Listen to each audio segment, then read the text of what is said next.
আমার হাতে প্রথমেই আছে দৈনিক প্রথম আলো। তাদের প্রধান শিরোনাম, গচ্ছিত ৭,৩৯৮ ভরি সোনা বেচে দেন আওয়ামী লীগ নেতা।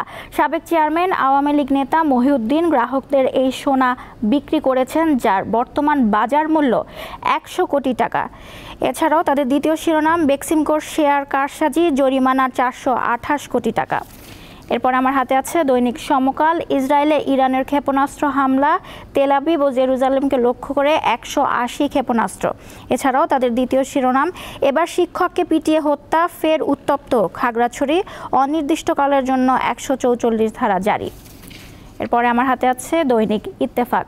তাদেরও প্রধান শিরোনাম, খাগড়াছড়িতে শিক্ষককে পিটিয়ে হত্যা, বাঙালি পাহাড়ি সংঘর্ষ, জেলা সদরে ১৪৪ ধারা জারি। এছাড়াও অন্তর্বর্তী সরকারের মেয়াদ নিয়ে এখনও সিদ্ধান্ত নিয়নি ভয়েস অব আমেরিকাকে দেওয়া সাক্ষাৎকারে ডক্টর মোহাম্মদ ইউনূস। এছাড়াও তাদের আরেকটি শিরোনাম, ৬ সংস্কার কমিশনের রিপোর্টের পরে নির্বাচনের রোডম্যাপ, পররাষ্ট্র উপদেষ্টা।